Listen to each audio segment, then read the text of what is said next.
auxílio. Um familiar me pediu ajuda em uma situação. Um jovem de 18 anos iniciou um relacionamento com uma mulher mais velha, barra pesada, igual à família dela. A mulher tem filho e usa drogas. Depois de um tempo desse relacionamento, o garoto começou a usar drogas também. Os pais ainda não sabem sobre as drogas, mas são contra o namoro e tentaram pedir para o filho se distanciar, e o mesmo ameaçou a sair de casa. O ambiente familiar está muito conflituoso e essa mulher maltrata os pais do rapaz. E todos da família que tentaram avisar o rapaz para tomar cuidado, ir mais devagar, não são bem-sucedidos. O namoro está se tornando um casamento, mesmo com pouco tempo. O rapaz sai de casa na sexta e volta na segunda, e os pais não conseguem controlar isso. O que fazer nessa situação? Bem complicado, né? Porque dentro das possibilidades de uso do livre-arbítrio, todos os envolvidos estão satisfeitos na condição em que estão. Quando você lia o caso, eu fiquei lembrando do capítulo, acho que é o capítulo 14 do livro Painéis da Obsessão. É um capítulo chamado O Caso Maurício.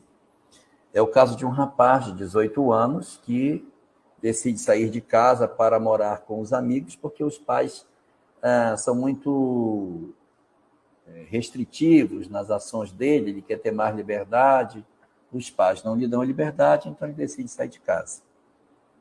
E vai morar numa espécie de república com os amigos, onde tem drogas. E ele começa a se envolver com drogas nesse ambiente. O ambiente tem questão de envolvimento com promiscuidade, tem uma série de complicações até parecido com esse caso. E os pais oram, pedindo a Deus uma ajuda para que o filho volte. E aí ele vivendo naquela condição de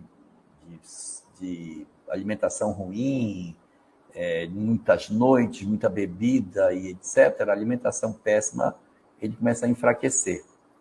E os espíritos, então, os benfeitores, os mentores, promovem a aproximação do rapaz com o vírus, com o bacilo da tuberculose.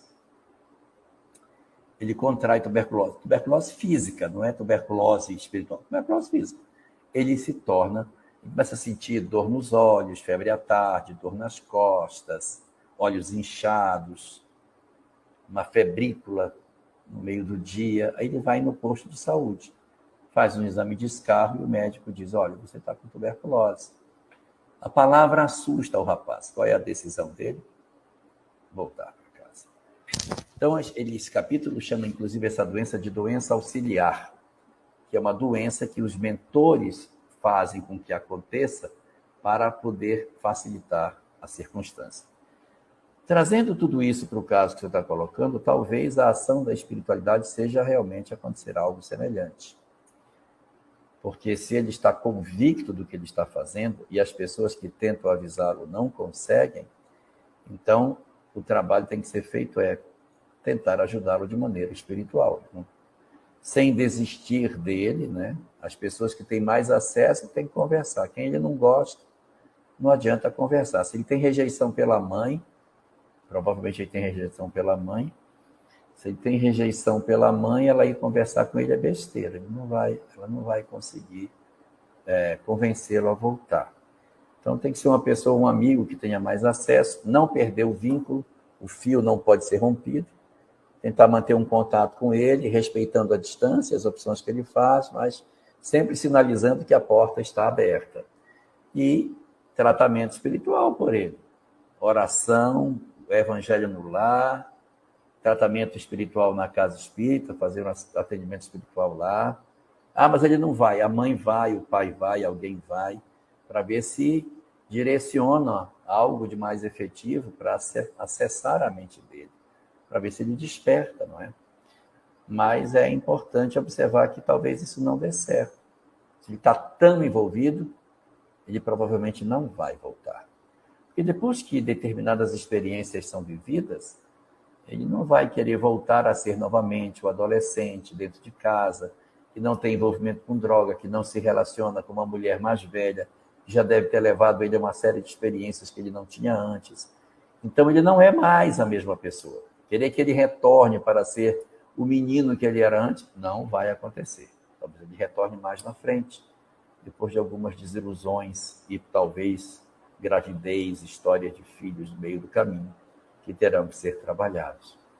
Então, não é para perder as esperanças, mas essa perspectiva de uma mudança não parece estar muito próxima, porque ele não parece estar inclinado a um retorno para a família, está bem satisfeito na vida que está vivendo. E mesmo que dê errado, para não dar o braço a torcer, talvez não volte, procurando outros grupos de amigos e uma outra forma de viver que seja feita assim. Se ele depende financeiramente da família, o que pode se fazer é estrangular essa saída de dinheiro para ver se ele se esperta para voltar. E se os pais ficarem mantendo ele à distância, só vão dar um estímulo reforçador para que ele continue nessa circunstância. Corta o fio para ver se ele volta para casa.